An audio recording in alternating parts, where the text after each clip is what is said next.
मैं विदेश से वापस आया तो देखा मेरी पत्नी नौकरों की तरह काम करती है और रात को मेरे करीब भी नहीं आती। फिर एक रात मैंने अपनी पत्नी को गुस्से में तलाक दे दिया। यह सुनकर वह हंसकर बोली, तुम्हारी पत्नी मैं नहीं हूँ। उसकी बात सुनकर मेरी रूह कांप गई। उसने कहा, तुम्हारी पत्नी के साथ तुम्हारी मम्मी ने तो। मैं दुबई से गांव पूरे 5 साल बाद जा रहा था। ये 5 साल मैंने कैसे गुजारे, यह कोई मेरे दिल से पूछे। मैं 3 साल महिमा से मोहब्बत की थी। वह मेरी मोहब्बत से बिल्कुल अनजान थी। हम दोनों एक ही यूनिवर्सिटी में पढ़ते थे और वह मुझसे जूनियर थी। मुझे पहली नज़र में ही उससे मोहब्बत हो गई थी। पढ़ाई पूरी होने के बाद जॉब लगते ही मैंने अपनी मम्मी से महिमा का जिक्र किया, लेकिन वह कहने लगी कि अपनी सहेली की बेटी को अपनी बहू बनाना चाहती हैं। लेकिन मैं पिछले 3 साल से महिमा की मोहब्बत में गिरफ़्तार था। महिमा मेरी मोहब्बत से अनजान थी। मैंने मम्मी से ज़िद की, मैं शादी महिमा से ही करूँगा। मेरी मम्मी पहले तो इनकार करती रहीं, लेकिन फिर मेरी ज़िद के आगे वह हार मान गई। उन दिनों मैं दुबई में जॉब के लिए अप्लाई किया था। इत्तेफाक था कि जिस दिन मेरी शादी की तारीख पक्की हुई, अगले ही दिन मेरी दुबई की फ़्लाइट थी और दुबई जाने का मौका मैं नहीं छोड़ना चाहता था। लेकिन 5 साल तक मुझे उस कंपनी से जुड़े रहना होगा। 5 साल तक मैं गांव नहीं आ सकता था। मेरी शादी महिमा से हो गई। जितना मैं खुश था उतना ही दुखी भी था। मुझे उससे शादी करके महिमा भी बहुत खुश थी। बस एक ही रात अपनी पत्नी की संगत नसीब हुई थी।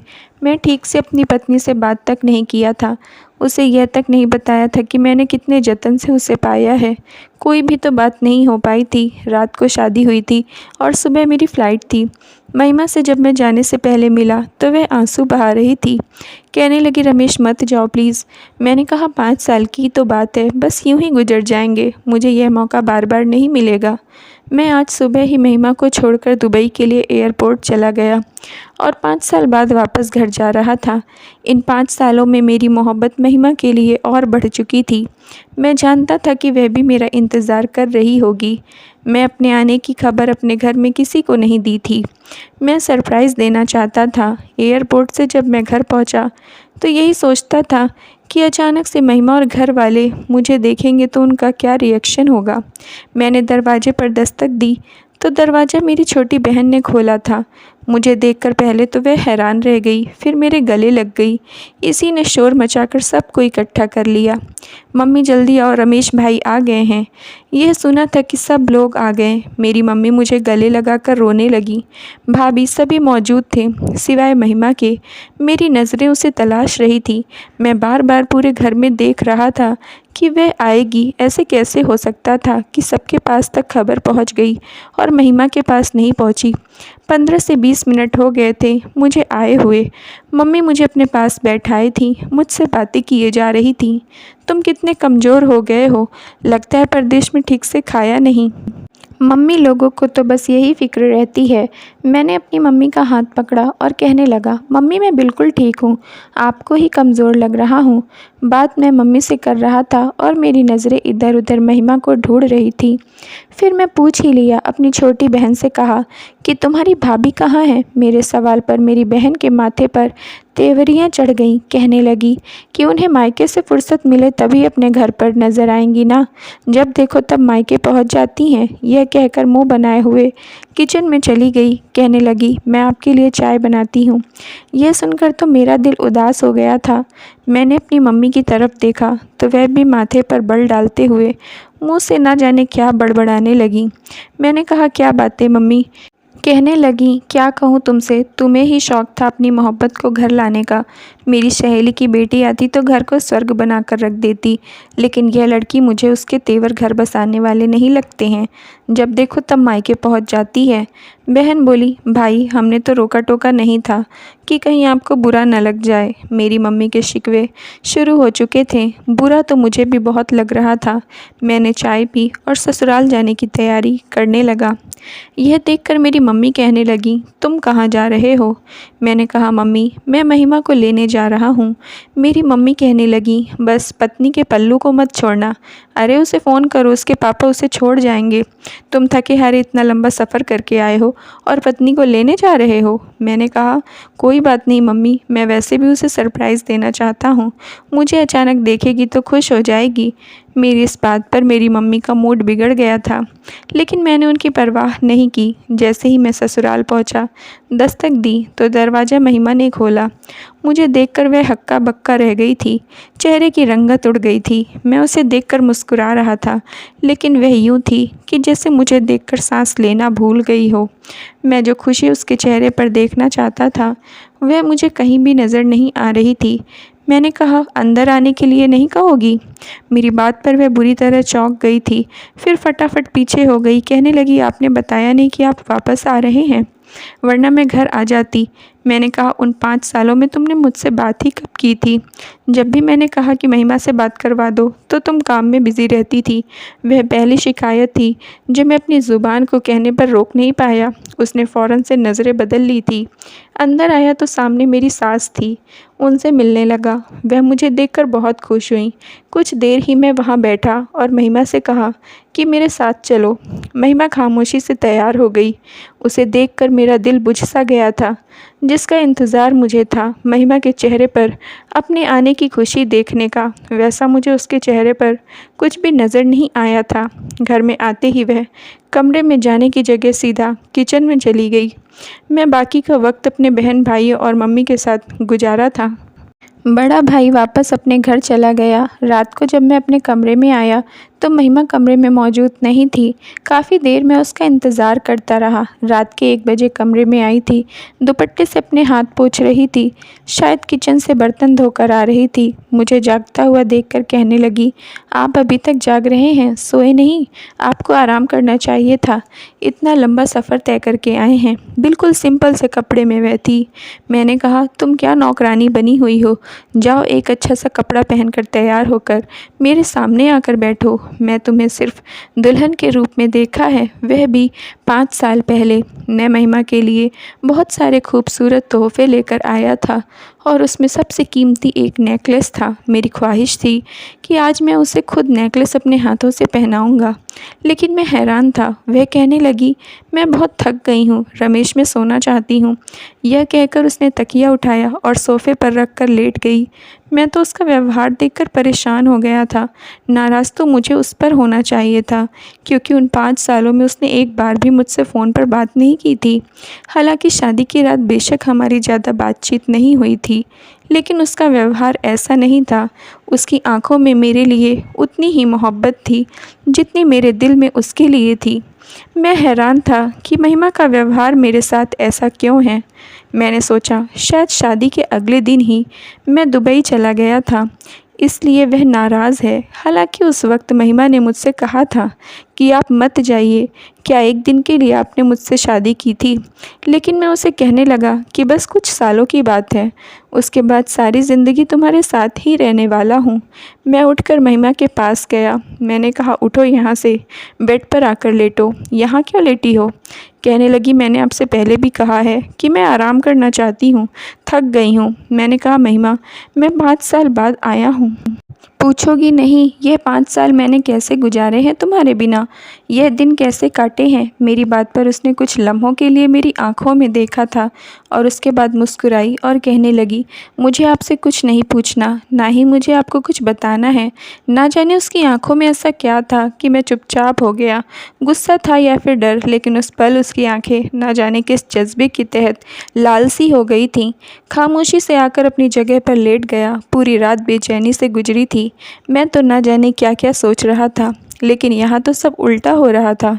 मुझे लगा शायद महिमा मुझसे नाराज़ है, 2 दिन में ठीक हो जाएगी।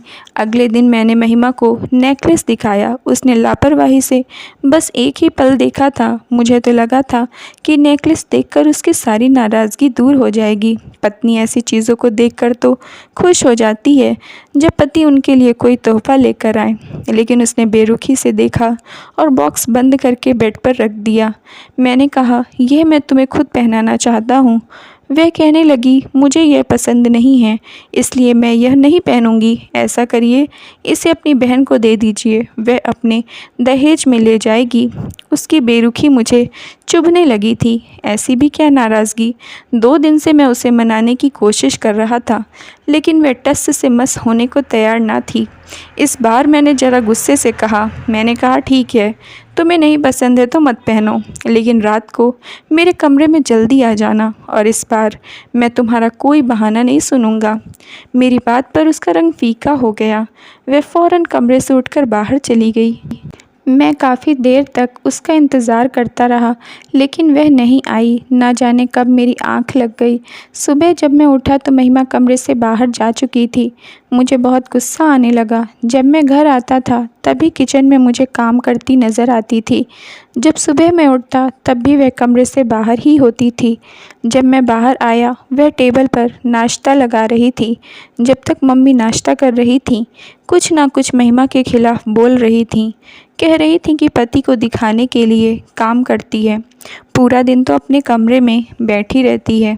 मुझे लगता है कि सब महिमा के साथ जुल्म कर रहे हैं। अक्सर मैं ऑफ़िस से घर जल्दी आ जाता था, तब भी वह काम में बिज़ी रहती थी, लेकिन मम्मी के सामने बात करने का मतलब यह था कि एक लंबी बहस को दावत देना। एक रात जब मेरी आँख खुली तो सोफ़ा बिल्कुल खाली था। महिमा पूरे कमरे में नहीं थी।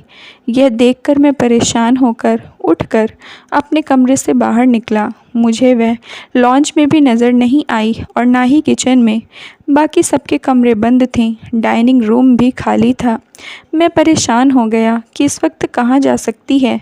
मैं आंगन में आया तो मुझे घर की पिछली तरफ से कुछ आवाज़ आ रही थी। पीछे तो कुछ भी नहीं था सिवाय कच्ची मिट्टी के, और वहाँ पर कोई जाता भी नहीं था। मुझे डर महसूस हो रहा था।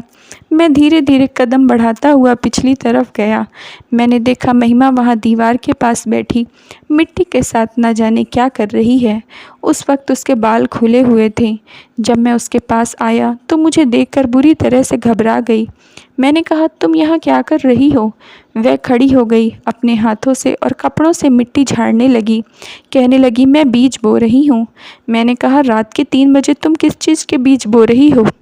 यह काम तुम दिन में भी कर सकती हो। मेरी बात सुनकर कहने लगी कि मुझे नींद नहीं आ रही थी और दिन भर और भी बहुत काम होते हैं, इसीलिए सोचा अभी यह काम कर लूँ। मुझे उसकी बातें बड़ी अजीब लगीं।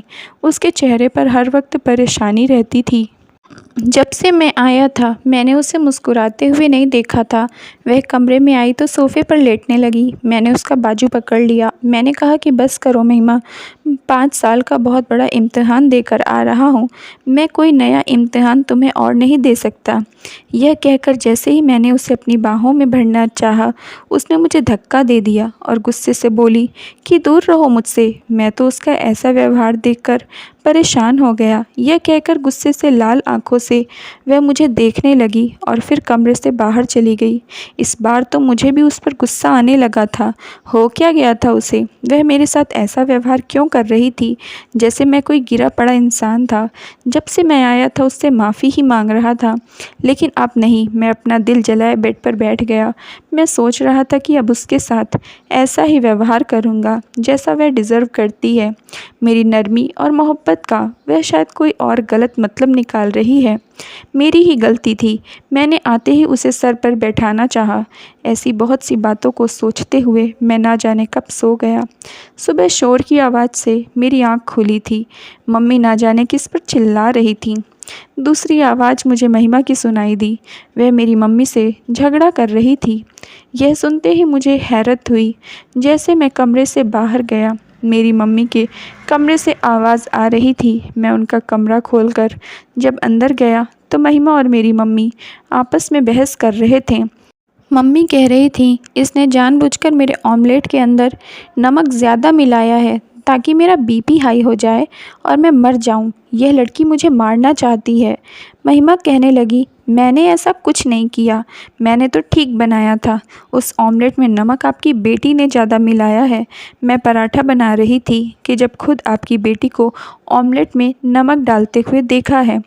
मम्मी कहने लगी कि अब मेरी बेटी पर इल्ज़ाम लगा रही हो ना, जाने तुम क्या चाहती हो। मैंने कहा, मम्मी प्लीज़ चुप हो जाइए, मैं तंग आ चुका हूँ रोज़ रोज़ की लड़ाई और झगड़ों से।